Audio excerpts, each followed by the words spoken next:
राधा स्वामी जी। आज के सत्संग की वाणी स्वामी जी महाराज जी की है। महिमा सतगुरु स्वरूप राधा स्वामी जी की। सत्संग के वचन। गुरु गुरु मैं हृदय धरती, गुरु आर्त का सामा करती। जितने ऋषि मुनि महात्मा हुए हैं सारे गुरु गुरु करते आए हैं। क्यों? इसलिए कि गुरु के बराबर कोई रिश्तेदार नहीं। गुरु इस दुनिया में भी शिष्य के साथ है और आगे भी साथ है। गुरु का असली स्वरूप शब्द है और शिष्य का सूरत है, जो गुरु का देह स्वरूप है। हमें समझाने के लिए है, वरना गुरु का रूप देह नहीं। देह तो ना शिष्य की रहेगी ना गुरु की। ये तो बाहर का मेल मिलाप है। यानी जब हम स्थूल देश और शरीर में हैं, गुरु का स्वरूप स्थूल है। जब हम सूक्ष्म देश में जाएंगे, वहां गुरु का स्वरूप सूक्ष्म है। जब ब्रह्मा में जाएंगे, वहां गुरु कारण स्वरूप में है। जब पार ब्रह्मा में जाओ, वहां गुरु शब्द स्वरूप है। इसी तरह जब आप सचखंड में जाओगे, वहां गुरु को सतपुरुष के स्वरूप में देखोगे। जिस तरह एक लड़का विद्या पढ़ने के लिए स्कूल जाता है, उसका उस्ताद एमए है, मगर लड़के को कोई खबर नहीं कि एमए किसे कहते हैं।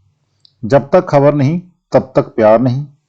जब लड़का पढ़ लिख कर एमए हो जाएगा तो उसका उस्ताद के साथ पूरा प्यार हो जाएगा।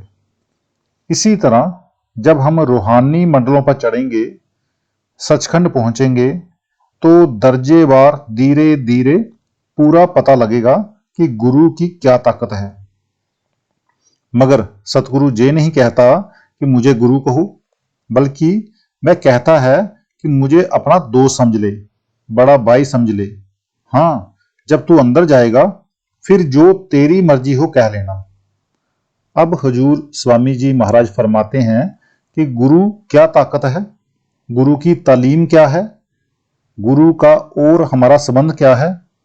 अब क्यों गुरु को हृदय में धारण करते हैं और उसकी आरती का सम्मान करते हैं। आरती का मतलब है उसमें रम जाना, यानी समा जाना, बूंद का समुद्र में मिलकर समुद्र हो जाना। आगे कहते हैं, गुरु मेरे पूर्ण पुरुष विदाता, नित चरणन पर मन मेरा राता। कहते हैं हम गुरु को कुल मालिक समझते हैं। इसमें शक नहीं कि ईश्वर परमेश्वर ब्रह्मा पार ब्रह्मा सब हमारे अंदर है, मगर उनके होते हुए भी हमने करोड़ों जन्म पाए। जिस दिन से दुनिया बनी है उस दिन से हम जहां आए हुए हैं। हमारा आज जहां होना इस बात का सबूत है कि हमें परमेश्वर से मिलने की राह नहीं मिली। जब गुरु नहीं मिला था, ईश्वर परमेश्वर ब्रह्मा पार ब्रह्मा अंदर होते हुए भी नहीं मिले। जब गुरु मिला तब जे भी मिल गए। कहते हैं मेरा प्यार गुरु के चरणों के साथ है। गुरु हमारे जैसा नहीं, बल्कि वह खुद खुदा है। ये उनका ख्याल है जो दुर्दाम पहुंचे हैं। उस लज्जत उस कैफियत को जिन्होंने देखा वे ही जानते हैं। ये स्वामी जी ही नहीं कह रहे, बल्कि अन्य महात्मा भी कहते हैं। इसलिए गुरु अर्जुन साहब कहते हैं, गुर परमेश्वर एको जान, जो तिस बावे सो परवान। गुरु गुरु गुर का मन मोर। जो महात्मा अंदर सचखंड में पहुंचे, वे नाम रूपी समुद्र में लीन हो गए।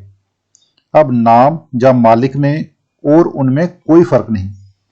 गुरु मेरे पूर्ण पुरुष विदाता, ये उनका ही कहना है। हम नहीं कह सकते, क्योंकि हमने वह सचखंड देश नहीं देखा, उसकी पोजीशन नहीं देखी। इसलिए हमारे अंदर वह प्यार अभी नहीं है। गुरु है अगम अपार अनामी, गुरु बिन दसर और न जानी। कहते हैं अगर ब्रह्मा पार ब्रह्मा ईश्वर परमेश्वर से भी कोई परे है, जिसे अनामी कहते हैं, यानी जिसका कोई नाम नहीं। मैं अपने गुरु को वही समझता हूं। अगर मेरा कोई मालिक है तो वह गुरु है। मतलब कि शिष्य गुरु को कुल मालिक समझता है। कितना ऊंचा ख्याल है।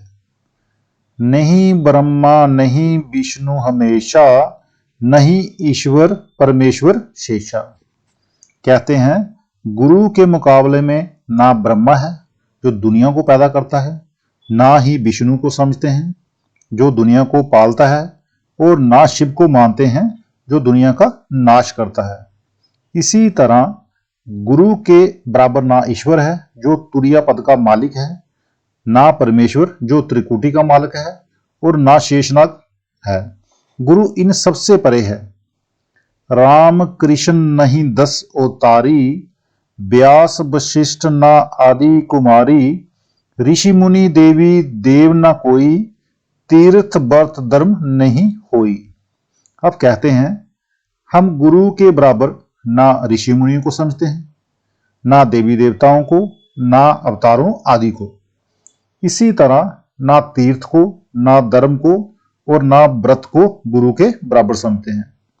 गुरु इन सभी से परे और बड़ा है। गुरु अपनी मिसाल आप है। गुरु के बराबर हमारा कोई रिश्तेदार नहीं। जिन्हें अंदर जाना है, पर्दा खोलना है, परमात्मा से मिलना है, ये उपदेश उनके लिए है। जिन्हें अंदर ही नहीं जाना, उनके लिए यह तालीम नहीं। जिसे राग नहीं सीखना, चाहे राग का मास्टर तानसेन उसकी जुतियां जाड़ता रहे, उसे क्या। इसके विपरीत जिसे राग सीखना है, वह तानसेन की जुतियां जाड़ेगा और उसकी अन्य सेवा भी करेगा। जोगी जति तभी ब्रह्मचारी, जनक सनक सन्यास बिचारी। गुरु के बराबर ना कोई जोगी है, ना जति है, और ना तप करने वाला है। इसी तरह गुरु के बराबर ना राजा जनक है, ना ब्रह्मा के चारों बेटे सनक, सनंदन, सनातन और संत कुमार, और ना सन्यास ही है। गुरु इन सबसे परे है। आगे कहते हैं आत्म परमात्म नहीं मानू, अक्षर निरक्षर नहीं जानू। कहते हैं हम गुरु के मुकाबले ना आत्म पद यानी सहस दल कंबल या तुरीय पद को समझते हैं, ना परमात्म पद यानी ब्रह्मा को समझते हैं। इसी तरह गुरु के बराबर ना अक्षर यानी 10वां द्वार या पार ब्रह्मा है, और ना निरक्षर यानी बंबर गुफा है। गुरु इससे भी आगे जाता है। फिर क्या मुकाबला करें, क्या बताएं। आगे कहते हैं सतनाम जानू ना अनामी, लिख ग्रंथ सब करत बखानी। गुरु के बराबर हम ना सतनाम को मानते हैं, ना अनामी को जो सबसे आखिरी मंजिल है। इसको क्या कहोगे। अब कहते हैं ये गुरुमत है जो जुगों जुगों से चली आ रही है। इसमें शक नहीं कि ब्रह्मा, पार ब्रह्मा, सतनाम, अनामी पहले भी हमारे अंदर मौजूद थे, मगर इनके होते हुए भी हम जन्म पाते रहे। कभी कीड़े, कभी पतंगे, कभी घास, कभी फूस, कभी पशु, कभी पक्षी, मतलब कि कभी किसी जोनी में, कभी किसी जोनी में। इसलिए बड़ाई गुरु की है जिसने हमारा जन्म मरण खत्म कर दिया। बिना गुरु के ना हमने ये दौलत निकाली और ना जन्म मरण खत्म हुआ। बिना गुरु के हमने करोड़ों जन्म पाए, लेकिन जब गुरु मिला उसने कहा कि आओ मेरे साथ। जिस तरह आजकल लोग दबा हुआ कुआं मालूम कर लेते हैं, एक ओड़ा जो कुआं मालूम करने वाला आदमी होता है वह बता देता है कि जहां है, फिर लोग निकाल लेते हैं। इसी तरह ईश्वर परमेश्वर, ब्रह्मा, पारब्रह्मा, सचखंड, अनामी हमारे अंदर है। सतगुरु ने हमें खंडों ब्रह्मांडों पर ले जाकर बता दिया कि ये ब्रह्मा है, ये पार ब्रह्मा है, ये सचखंड है, ये मालिक है। इसलिए हमें जो कुछ मिला गुरु की कृपा से मिला। फिर सतगुरु ये नहीं कहता कि तू अकेला जा, बल्कि अंदर हर मंजिल पर साथ जाता है। हमारे वेद शास्त्र, ग्रंथ पोथियां और अन्य किताबें कहती हैं कि परमेश्वर है, वह ऐसा है वैसा है, लेकिन अगर उनसे कहें कि लाओ कहाँ है, तो जवाब नदारद। किताबें सिर्फ यही बताती हैं कि जो मालिक दुनिया को पैदा करता है, पालता है, वह तेरे अंदर है, वह सतनाम है, अनामी है, कुल मालिक है। अगर पूछें कि अंदर किस राह से चढ़ें, आंखों के जरिए जाएं, कानों के जरिए जाएं, किस राह से दाखिल होकर मालिक के दर्शन करें, तो कोई जवाब नहीं। इसलिए गुरु की ही बड़ाई है जिसने साथ ले जाकर दिखा दिया। तो आज का सत्संग इतना ही, मिलते हैं कल के सत्संग में। राधा स्वामी जी।